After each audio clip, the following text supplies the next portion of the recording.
ADBN, Advocate Broadcasting Network.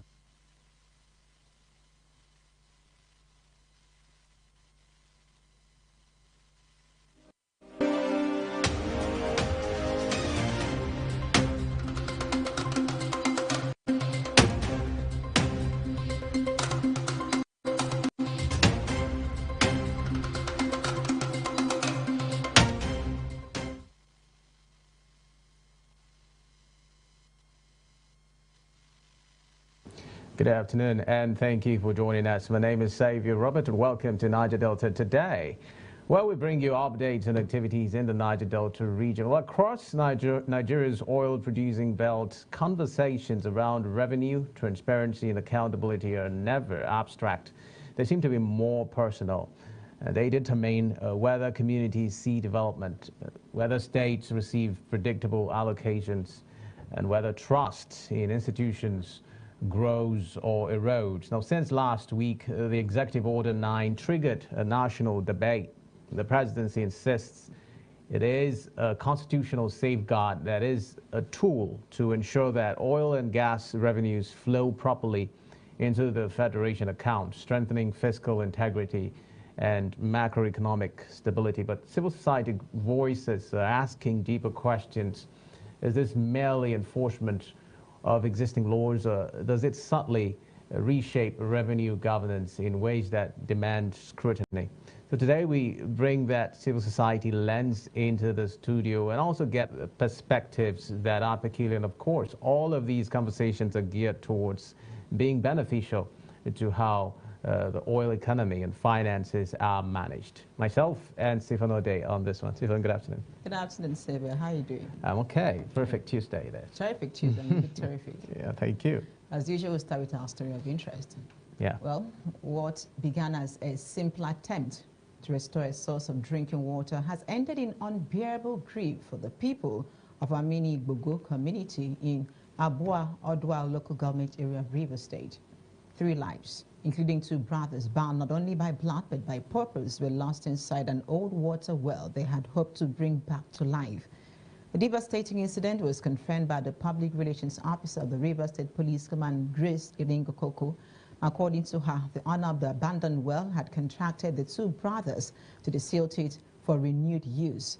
The moment after one of them was lowered into the narrow shaft, he started screaming, prompting his brother and the 3rd person to enter the well to find out why he was screaming, unaware of the invisible danger lurking beneath. Unfortunately, none of them made it out alive. Preliminary reports indicated that the confined space required critical safety precautions such as oxygen support, gas testing, and proper ventilation measures that were not reportedly in place. Now, beyond the sorrow and shock, troubling questions linger. How safe are these aging wells that many still depend on for survival? And in this day and age, why are communities still forced to risk their lives in search of potable water? This tragedy underscores not just the danger of confined spaces, but the urgent need to expand access to safe, reliable water supply across communities in Nigeria. Well, Xavier, here we have it. Yes. Communities still using this kind of, it's cooked. Well, all right. It is quite a tragic story. You look at it, but beyond the immediate grief, there are several important layers that you also need to look at. And one of it is that from the reports, it would seem as though some safety measures were not taken into consideration. And yes, we know that in the Niger Delta region, the region is prone to cheap labor, and a lot of opportunities are not there. So when jobs of this nature come up, people tend to throw away the aspects of safety, precautionary measures that must be put in place, and all of those gadgets that are needed, even professional takes regarding how to go about, desealing. And you understand that we get to hear that that area is prone to gas, and then you need to also understand when you go in there, are you going to have oxygen and all of that? You're supposed to go in with oxygen to be able to deseal effectively, but all of these were not taken into consideration. But then, why are we still using this measure to assess water? When you look at it at this age, this century, why are we still? How clean is this water, if you ask me? Well, what about exposing people to airborne diseases? If you ask me, I would say that it still goes back to the conversation that we're having right from the very beginning. How is the Niger Delta being catered for? It still goes back to the conversation of poverty. When people don't have what is supposed to be obtainable, they will definitely settle for what they can, provide, what they can have. People will definitely want to drink water. So if they do not have access to portable water, they'll definitely settle for the cheaper means. But if you look at it, Xavier, I think communities also have a role to play. There are some communities, for instance, I'm from Ika local government area, Ikorodo to be precise. That community did not have primary school. It was the villagers that came together to contribute money to construct a classroom block. There are some communities also doing that. Now, portable water, we can contribute small amounts of money. We mustn't wait for government every time to do everything for us. I know that is the duty of governments, but however, as individuals, let's see what we can do. So if the government is not there, we're not going to survive?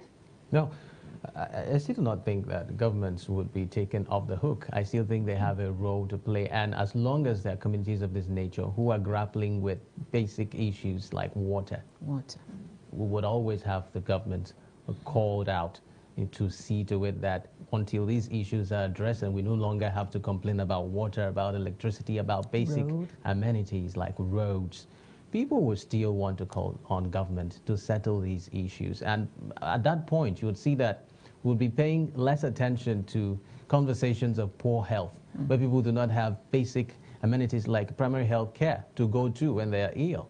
These conversations will still remain at the front burner. But as for this one, I still want to handle it from the aspect of safety.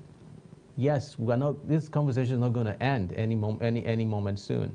But if we are going to continue having people engaging in hazardous tasks, jobs, menial jobs of this nature, then education must go into safety. People must be well aware of the hazards that accompany this job. And then there's also the issue of rescue impulse tragedy. The brother went in first, and then the second person, you really can't blame them. It's an impulse. It's an impulse. Your brother is in there, and you naturally would want to know what is going on there. And if there was somebody that's a professional, the person would definitely understand that measures must be taken to ascertain what really happened to the first person before the second jumped in and then the third. And we're having 3 tragedies in our hands. It is really a sad one. So yet again, let's still call on government. That is what we are meant to do. We're always calling on government. So government should please, ensure that they provide potable water for the people of, I think, Adwa local government area of River State. That's a job. Our thoughts are with the families affected, and we'll still tackle the bigger questions and the preventive systems that must be put in place to ensure that this does not happen again. I think we have some reactions regarding this particular development. We've been reading that to you. Oh, that's the size of a story of interest. We'll take a breath and bring you Niger Delta updates for today.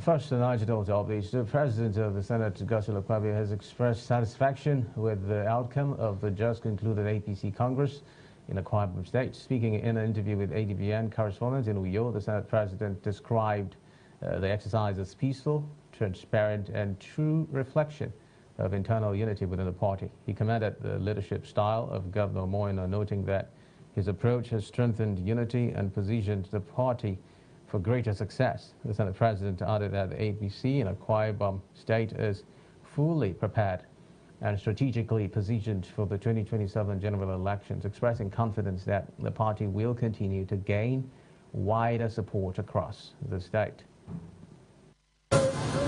Massive consultation with stakeholders. They also ensured that the grassroots, almost all the entire grassroots was carried out.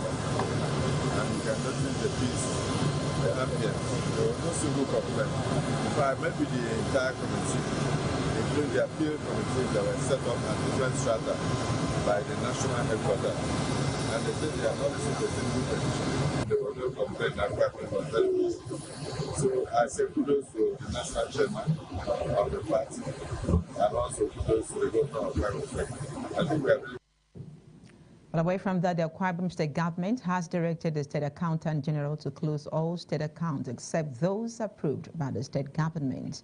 Now, speaking at the Treasury Single Accounts Implementation meeting at the Banquet Hall, Government House, Uyo, the state governor, Pastor Moyono, who gave the directive, noted that this move will ensure the state government monitors all internally generated revenue. ADBN correspondent Mary Onyemechi completes the report. The Treasury Single Account is a unified structure of government bank accounts that consolidates all financial inflows from ministries, departments and agencies into a single account at the central bank. According to Governor Moyono, implementing the TSA, which was launched in the state on January 1, 2026, is intended to ensure transparency, accountability, block revenue, and improve financial discipline. We need to come together, consolidate our revenue. So we don't even know what some of you generate. And that's why now at the federal government, they've introduced the TSA. And so we felt, why don't we do something that let all of us understand and really generate as a state? The governor further issued a stern directive to heads of MDAs against the misappropriation of public funds, stressing that offenders will be referred to anti-graft agencies for investigation. Let's sit down and agree and take it. And that one that comes to you legitimate, honestly, you'll be happy. Because nobody will come and ask you, how did you spend your cost of collection? All other accounts, Accountant General, close all other accounts that they had either to opened, and don't give approval to open any other account apart from the one that the state has opened. The Commissioner for Science and Digital Economy, Dr. Frank Ekmeyong, urged MDAs as well as the general public to utilize the Akwa Remit portal for payments, as it would ensure that funds are paid directly to the state government. Imagine a bucket, a big bucket, and imagine that there are several taps connected to a funnel. So Akwa Remit is a funnel. So it sits on the funnel and different MDAs, if you like, connect to this funnel, and the revenue and the money you're generating is channeled into one bucket.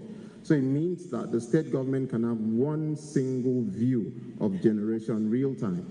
There's no need for siloed account, there's no need for fragmented account, there's no need for, waiting for days before you know how much you're generating. Buttressing the government's directives, the Commissioner for Finance, as well as the State Accountant General, assured the state government that all modalities have been put in place to eliminate loopholes in state finances and ensure the seamless and efficient implementation of the TSA across all MDAs. In the course of the implementation of the TSA in the state, a number of concerns has been raised, and the Treasury Single Account Implementation Committee reviewed the concerns raised by the stakeholders and handled a number of them. We have worked with the team, and we have set the parameter to ensure that your cost of collection will be paid to you as a rent due. The monies meant to be returned to the MDAs will be returned on time. For our information, we have already set up a complete TSA unit in the Office of Accountant General.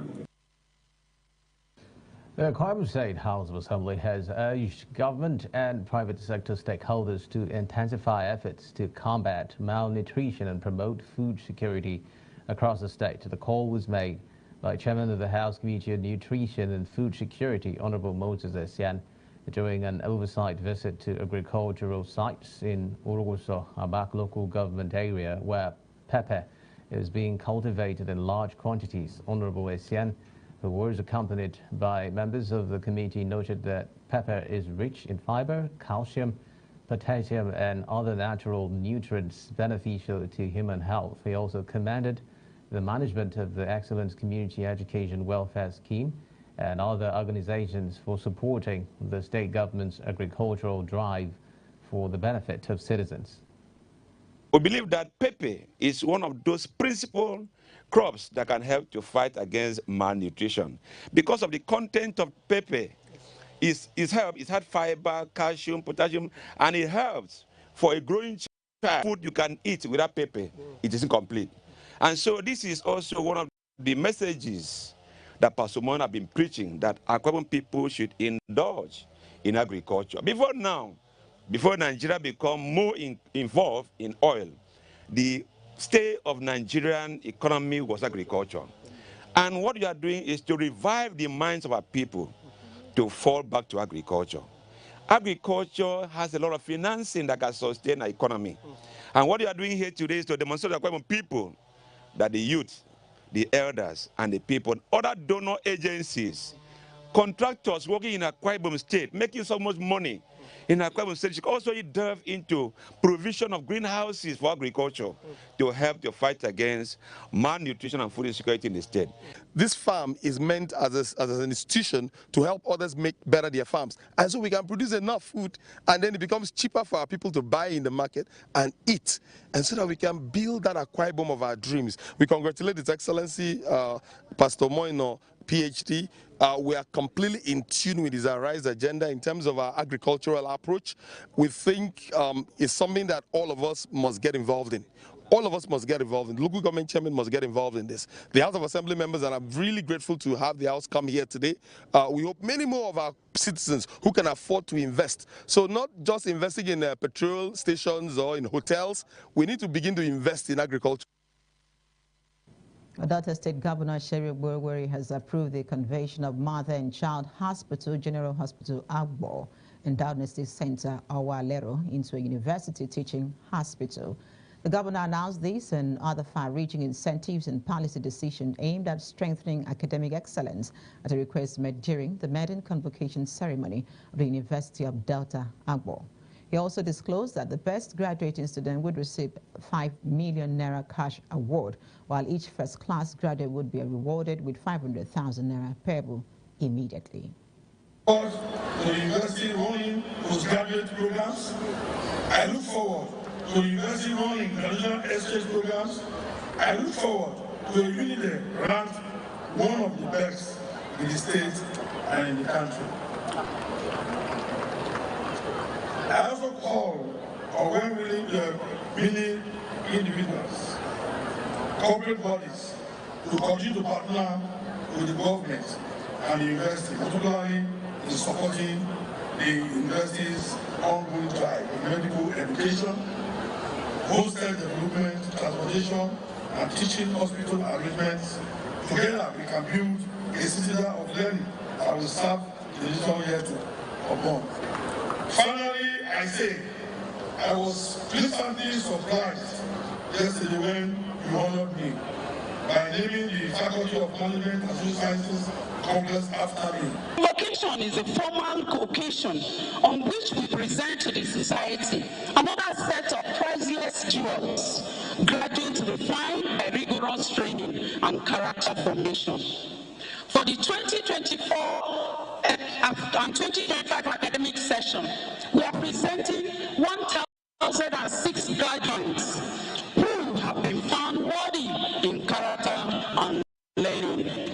For Faculty of Arts, we have 221 graduates. For Faculty of Computing, 151.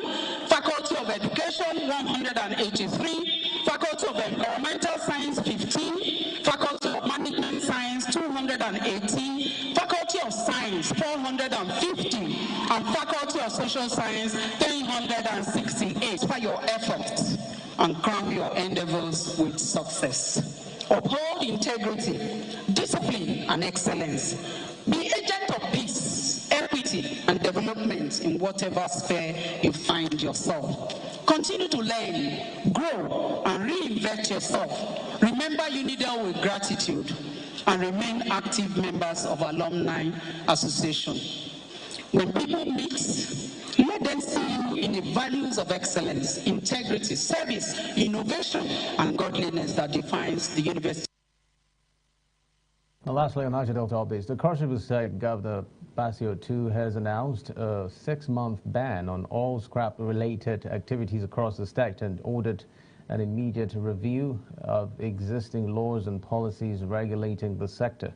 The Attorney General and Commissioner for Justice, ADBN, disclosed this in a statement issued in Calabar. Justice Ni said the government was alarmed by the rising cases of vandalism, theft and destruction of public infrastructure and private property in the state. According to him, investigations and security reports established a direct link between the destructive acts and the activities of scrap dealers, scavengers and their agents operating in the state. He said the measure was an interim step aimed at halting further damage, restoring order and safeguarding public and private assets.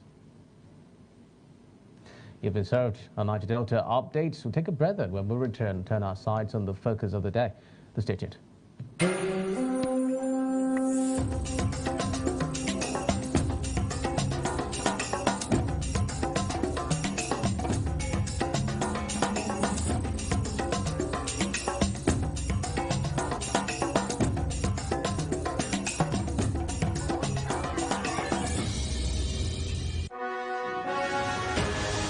The global business is never static.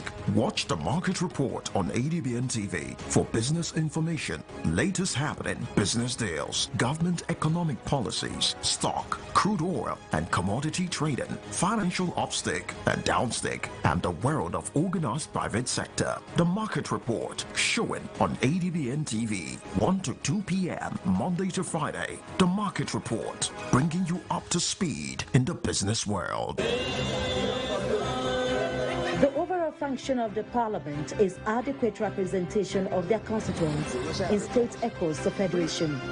Removal of fuel subsidy to critical sectors such as education and health. A call to unity and progress of the Federal Republic of Nigeria. NAS Unplugged is a program that will highlight topical issues from both chambers of the National Assembly, from bill, motions, and constituency projects. Guys have it. Catch the program on ADBN TV, Mondays, Wednesdays, and Fridays as we bring you activities of the National Assembly as it affects the people. During the flood disaster in Maiduguri and its environs. For increase in the number of judges in the High Court of the Federal Capital Territory, Abuja. The eyes have it. NAS Unplugged, Mondays, Wednesdays, and Fridays at 8 p.m. For your news on the go, ADBN is everywhere you are. Stay connected with us across all our social media and streaming platforms for exclusive news updates, captivating stories, and more. Join the ADBN community today via our various platforms. Anavo TV app, ADBN Channel 121, Niger TV app, ADBN TV, Linuxwell TV app. To get the latest news straight to your phone, join our WhatsApp TV channel. Just search for ADBN TV and hit the follow button. Turn on your notification to stay updated and never miss any part of the experience. Stay in the conversation with us across social media handles. On X at ADBN TV, Instagram at ADBN TV, Facebook ADBN TV, YouTube ADBN TV. Keep visiting our website on www.adbntv.com. Watch us live anytime, anywhere. ADBN TV, a part of you.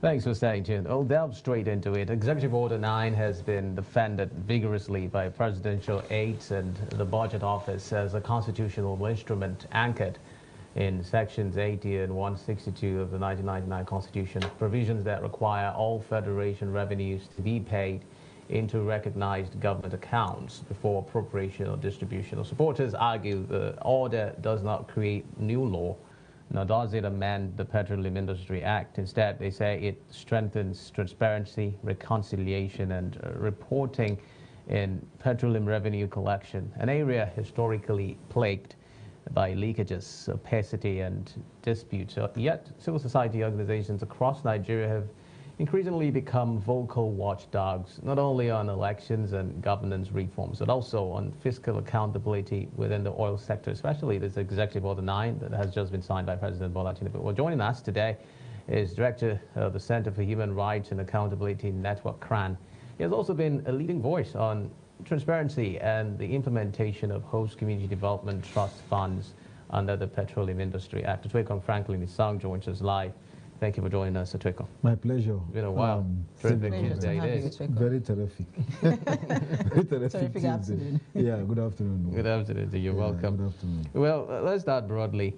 This signing by President Bola Tinubu, as usual, generated a lot of reactions, but the president has been clear about what these hopes are achieving. He's talking about transparency. He's talking about unification. He's also, in a way, talking about tackling corruption and ensuring that monies are effectively accounted for.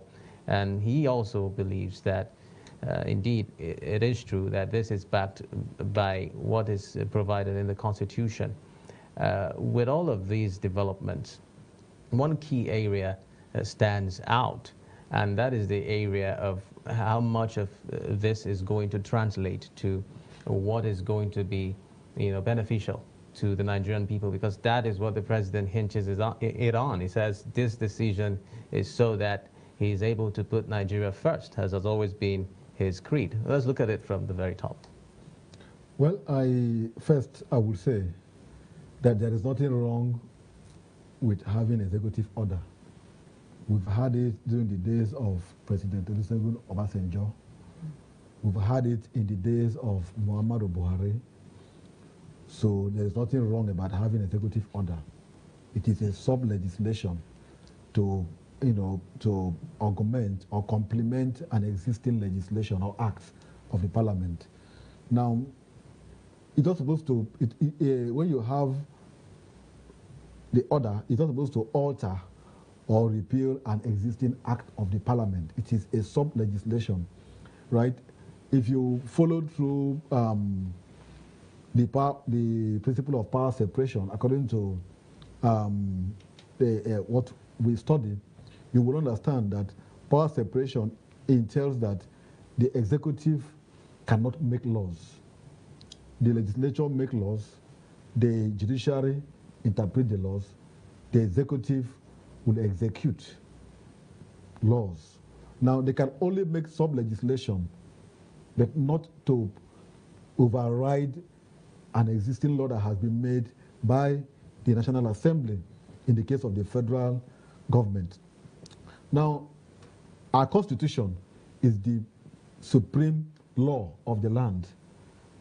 That after that, you now have, in this case now, the PIA, Petroleum Industrial Act 2021, that was enacted by the National Assembly, before you now have the executive order that came on board on February 2026. The only issue we are having here as CSOs is that the executive order 2026 by President Bola Tinubu has altered or is in conflict, is in conflict with several provisions of the Petroleum Industrial Act. And where a sub-legislation is in conflict with an act of the parliament, it becomes inconsistent, null and void, to the extent of that inconsistency. What we are simply saying is, if you read through the Executive Order 9, you will note that it's in conflict with Section 8. Section 8 of the Petroleum Industrial Act, Section 8, Section 9, Sub 4, Section 9, Sub 5, which talks about the oil companies setting out the frontiers exploration funds, that is 30% of whatever they get is being put aside in an account known as the Frontier Exploration Fund. What this order is doing, or is now trying to do, is to now say no, let this 30% fund be paid into the federation account in line with Section 162 of our Constitution. Then you move further again. You have Section 8 that relates to profit, oil, and gas provisions, management, NNPC management fee, which is also 30%. The order is saying that fund shouldn't be paid into any account of NNPC, it should be paid to the federation account. Then you move again to Section 52, sub 7D, and Section 104 of the PIA that talks about the gas revenue and flare penalties that we have initially paid into midstream and downstream gas infrastructure funds. It is now saying that that fund should not be paid into this account, but it should be paid into the federation account. So what it's simply saying is that, yes, if you go through our Constitution, like you mentioned, Section 8, that all the revenue, is managed or is managed is paid into the consolidated account of the federation, Section 80, and then it is managed by the executive. Nobody has issue with that. But now you have an existing act that has said that this is how you should now be able to share these funds.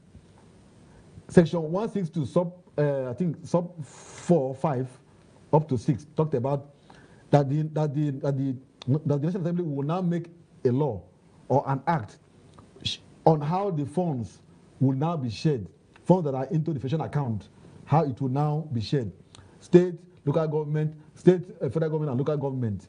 So that the same parliament has made an act that says remove 30% from this NNPC, from the oil sector, what we got from the Frontier Exploration Fund, from the NNPC Management Fund, and gas revenue and flare penalties. Remove these funds and put them into special accounts. That is what the National Assembly has made through the PIA. Then you are now coming to make executive order to alter those provisions of the Act. So that is what we are saying. If you have issue with these provisions of this PIA, what you should do is to sponsor an amendment to the PIA, to the Parliament, to amend the PIA, and to make an act or to make an order to amend so you are saying that the presidency violated the PIA? The PIA, the executive order is in violation of the PIA.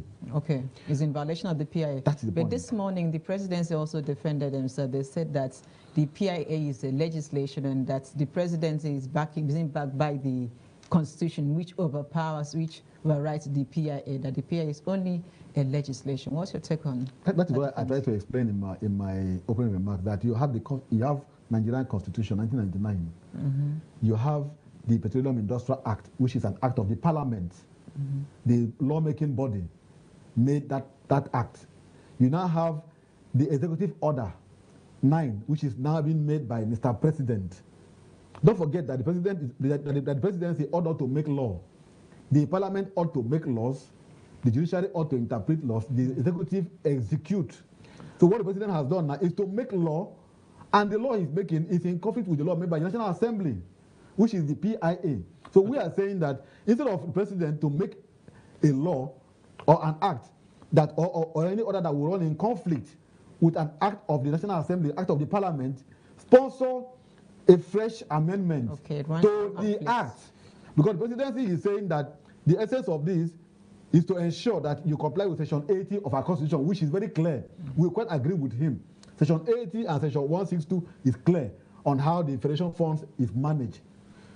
But then you don't have to come and make executive order to correct that anomaly that you have seen in the PIA. Sponsor an amendment to the PIA, to the Parliament to amend those provisions, and then remove those bridges that's seen. Well, frankly, let's look at it from another aspect, and that is going to be partly extracted from the statements from the presidency and the president himself while signing the Executive Order 9. He had clearly stated that he was still going to be ensuring that there are some amendments that need to be made to the PIA to align with the provisions of the Executive Order 9. What do you make of that? Because I feel this is where your concerns and the CSO's concerns will be addressed. The first thing would have been done if you want to build a house. You don't have to put the roof before putting the foundation. The house will collapse. What the president has done is to put something on nothing. His argument is not rooted in law. And I'm saying that the first thing would have been to sponsor an amendment, which is what he would not do after he has already made this order. Well, I don't think he would have sponsor an amendment to the act. I do not think we are new to the modus operandi of this particular president. I mean, this was also the issues we had during the removal of fuel subsidy. People were of the criticism that, I mean, he should have taken steps to address how this is going to affect the people and all of that. But the president that we have currently seems to work more spontaneously. And this decision could also be mirrored with the kind of decision he made some years back regarding the removal of fuel subsidy. And does it really matter which one is put first? I will agree with you that the president seems to be acting ultra-virus and unlawfully, and his actions is not rooted in our constitution. That is what I would rather agree, that his actions is not based on rule of law. Otherwise, the first thing would have been to sponsor an amendment to the PIA. And our fears is not even this who manages what. All these funds that are being put, that will now be pumped into the inflation account that will be shared among the federal government, state and local government, how are they used? Yeah, that's another angle. So it's not committing an illegality, because you want more funds to be given to the federal government, state and local government areas, and without knowing how these funds are being spent. Is the president not tackling the issue of transparency? To be mindful of the law. Is this not his plan, his big vision towards tackling transparency and the issue of corruption that has always been the biggest thing in the room? You cannot commit an illegality in order to tackle transparency. We are all saying the same thing here. We in the CSOs, we're not averse to his attempt or tendency towards transparency. We are saying that you cannot violate the law because you want to be transparent in management of the nation's funds. Simply do the right thing, put the right foundation. What will it take him? What will he have lost if he had sponsored an amendment to the PIA? And then those provisions that he now violated through this order would now be amended. Aside from violating the law, let's look at the benefits. This law that the executive, how beneficial is it? Because he clearly has good intentions. Well, we agree that its intentions might be.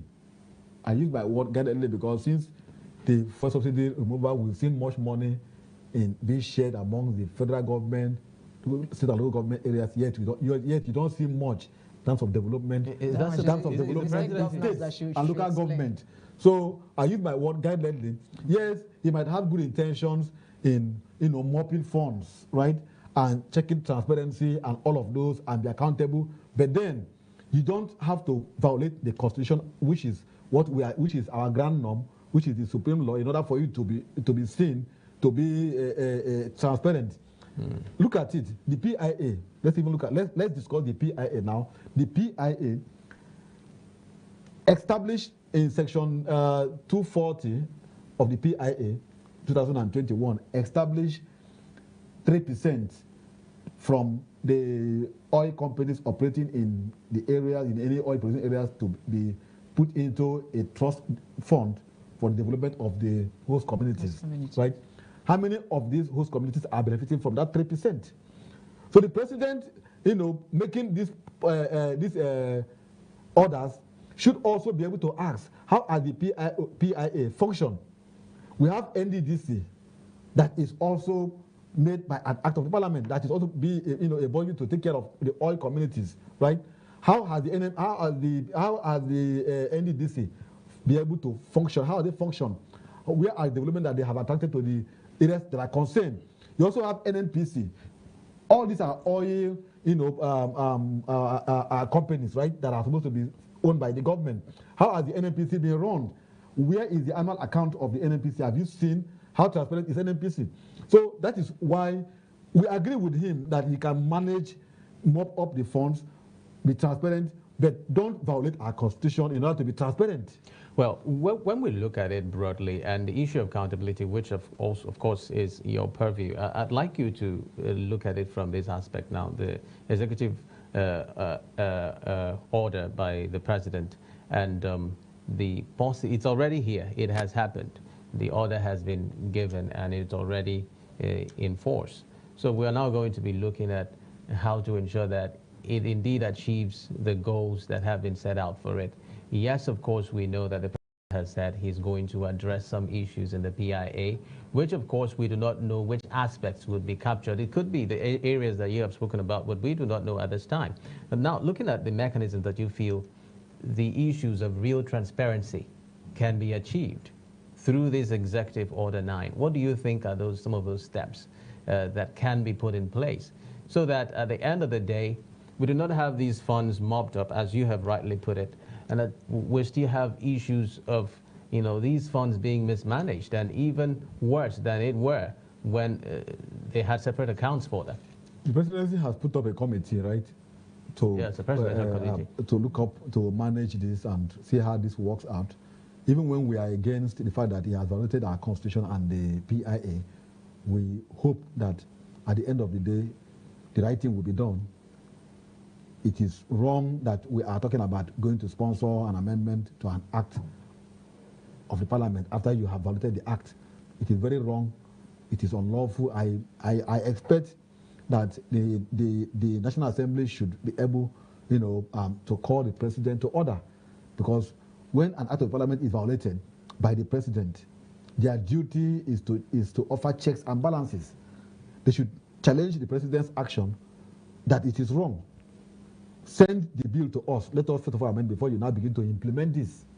They should put a halt. The parliament should put a halt to the executive bill, to the order 9, until the bill amending the PIA is sent to the parliament to amend those provisions that are in conflict with the constitution, which the president has so cited in the order, before you can now begin to enforce it. Otherwise, you'll be running a system where the president will sleep and wake up tomorrow and say, I hate what is happening in Sokoto. I sponsor this order will now be enforced. What is happening in Delta State, I don't like it. I am bringing this order, and it becomes enforced. And then after which they will now send a bill to go and amend what is the law. I expect that the National Assembly should sit up and call the president to order, do an oversight, resist every attempt for him to flout the law until the right thing is done. Otherwise, it will be setting a very wrong precedent. I will check on the company also.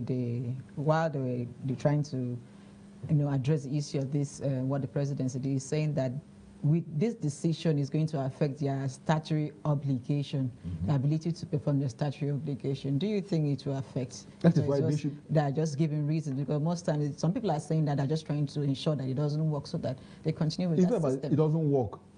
If the law says all the funds that they were keeping ought to be in the federation account, that is the law. So the issue of it will affect our operations, shouldn't even be. I'm not even looking at the oil companies' claims and the NNPC and the claims. I'm looking at the fact that what the law says is that the NNPC should keep 30% of funds, management fee, and the franchise and the rest of it should be paid into special account. That's what the PIA said. In fact, the PIA changed the name of NNPC to NNPCL, made it to become a private venture. And so what we are saying here is not about who should benefit or who should not, but it's the fact that we are putting a very wrong precedent if this thing stands, where the president will make executive order and be using it to amend an act. President Buhari did it in 2018. Yep, he established the NFIU, National Financial Bureau of the EFCC, to be able to track the funds of local government, where he said all funds of local government should be paid to the local government account straight from the source. The Algon and governors went to court to challenge that order, that if you want to amend our constitution, do so. Don't use the order to amend our constitution. And then the court held that yes, the order of the president is a null and void to the extent of it. But the president, and then the order failed flat. The president is not omnipotent. Well, what about the advice? That is the point. The AGF should advise him. Well, if we're even going to bring up a typical example, not like us to use Algon, because I mean, why are you that? Because there are parties in to politicize the whole. It is like when we talk about Algon and the issues of paying money directly to local government, you begin to see that when you help them, it's as if they don't even want it. They don't even want it. I'm telling you what happened. They don't even want it because the governors as at 2018, once the Algon, they went to court challenging the president that he has no right to use an order to amend the constitution, that section 162 says all the funds should be in the joint account, and then the court held that yes, this is what it is, and so the order failed. So if the president, in this case, President Tinubu wants to amend the PIA or feels that the PIA is in violation of the constitution, let him now sponsor a bill to the parliament, citing those areas that he feels violate the constitution, and then that will now be amended. Let's bring this closer to the Niger Delta now. Under the PIA, host community development trust funds and entitlement to 3% of operating expenditure from settlers. Let's look at if the Executive Order 9 is tightened, do you see this having any positive ripple effect on what happens within the PIA, the 3%? Do we see the host communities being taken care of more in terms of all of these monies that will be mobbed into the Federation account? What is expected to happen at the end of the day if this is effectively harnessed? I think the order of the president does not affect the 3% that the PIA prescribes. By the PIA prescribed in section 240. And when he talks about making some adjustments in the PIA, could that also include? If that comes up, it will bring up fresh agitations in the oil-producing communities. You know, recall before this PIA was even given assent to, there were several issues that came up before it was given assent to. It went there were protests in the Niger Delta region and agitations. We led several protests before the president gave assent to it. I think that was President Buhari. So if you now come to begin to amend it, that's why the president is more careful in touching the areas he touched. He knows that this area is sensitive. That what gave rise to the PIA was because the host communities were complaining and so forth. The host community development funds, the question I would have loved to ask is, are they actually managing these funds effectively? As we speak now, my center is in court with Emoemi. Emoemi is one of the host communities management trusts called that is made up of 7 local government areas in Akwa Ibom State. That is Eket local government, Mbo, Mpareni, Una, Ikorabasi, Eastern Obolo, and Esreket. This forms a Moemi. And then each of these local government has that body called a Moemi.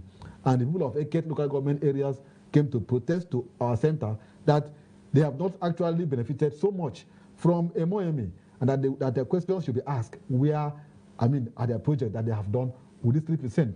And so we wrote to them, reacting to the complaints from the host communities now, in this case Eket, that they should furnish us with this detail of the full job that they have done in Eket. The FOI. Using the FOI, right? That they should give us this detail of what they have done in Eket within the time frame that they have been in existence. Those who have done contract, their corporate affairs, papers, and other, including their list of scholarships. They refuse to comply. And the law, the FOI gave us the right to also approach the court to get an order of the court to compel them to comply.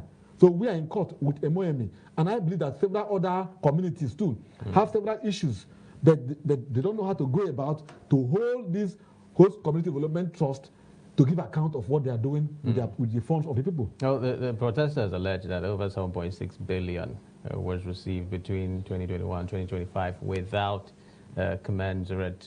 That's the point we are saying. So we need to begin to ask questions. So you ask, if you are in the area where you are supposed to be getting, development project from host community trust like this that has been kept aside by settlers, ask your host community trust to give account. But is Eket alone enough for this approach to the courts? I mean, other local governments are also yes, having the same scheme. Our center operates based on petitions and complaints, right? we're not just, we don't just move into an area and then begin to act. We got protests and complaints from the people of Eket local government area that they need to know what these people have been doing with the funds put in their care. Well, and so we now wrote to them, using the FOI Act. Indeed. But they violated the act by not giving us the order, the document that we asked for. I understand that this host comes. They are being managed by persons from the communities as well. That's the point. So it could be an issue of the community.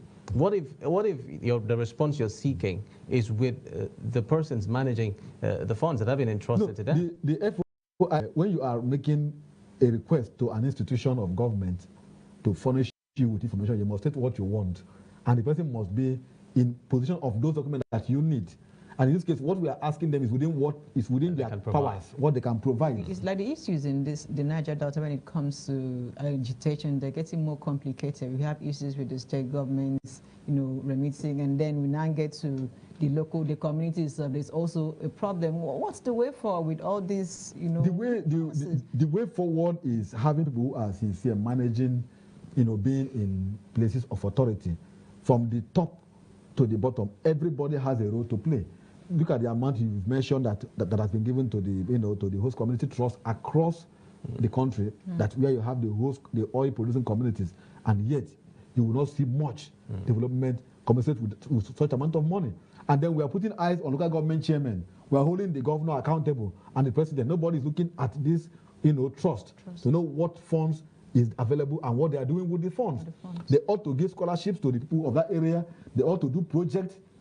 And those who are doing this project must be within for that area, so that you not trickle down to the ordinary man on the streets. Well, Otokon, let's end this way. Already there are agitations around 13% that it should stop going straight to the state governors, that they are mismanaging the funds, and that the presidency must find a way to ensure that these monies are channeled to boards that report directly to the presidency as a way of making sure that the communities, the grassroots, and persons who are all oil producing and oil bearing benefit more from all of this. When we put all of this holistically now, it still boils down to the issue of how these communities can be better taken care of. Just earlier on our Story of Interest segment, we spoke about a community that is still grappling with the issue of poor water provision, no potable water. And when we talk about these basic amenities that are still lacking in the society, you begin to wonder, with all of this wealth that that is at our beck and call, why are we still having basic issues to grapple with? Let's wrap that up. It's purely an issue of corruption, and lack of transparency, and lack of accountability. That is why we are having these issues to grapple with. I have mentioned NDDC, mentioned NNPC, and other federal government intervention agencies. You will see that they are not doing much to actually commensurate with the funds put in their care. And I am among those who are advocating that the 30% derivation fund should not be given to the states or shared among the state and local government. There should be a commission like you have in Delta. I think you have the Topadek in Delta. You have in Imo State. You have in River State. If you have it in Akwa Ibom and River State, it will also help to manage 3% fund. This one is given from the PIA that keep aside 3% of the funds from the oil companies. This one is different. So you can imagine that we have a commission that is managing the 30% fund. That one will now be able to decide what to be done, working with the communities. Then you have the NDDC also coming in to the community to do part of it. Then you have the community, the host development trust coming in to do things. Then you have the NNPC and other companies coming in to the areas. You will not have the issue of Ogoni land being completely destroyed. You won't have the issues in Akwa Ibom State, in the Riverine area where you don't have water to drink. You won't have issue of lack of good road network. You won't have issue of lack of good hospital to attend to health. You won't have issue. You won't have all these challenges. But because we have people who don't have the mind of service, mounting public offices, and some of them see it as a platform to use to launch into political, activities. So they use that one at a political party compensation. So they sit there and say, "I'm here because I am a party chieftain," and that ends it. We have to go. Director, Center for Human Rights and Accountability Network, CRAN, Otwekong Franklin Song, thank you for speaking to us. And I think the crux of all of the discussion today is the issue of transparency and making sure that Nigeria works and indeed the Niger Delta receives what it is due. Thank you for speaking to us. My pleasure. Always a pleasure. Thank you. Oh, that's the size of the program today. Thank you very much for watching. Catch us again tomorrow for another fresh edition. My name is Xavier Robert, wishing you a terrific Tuesday. And I am Siphon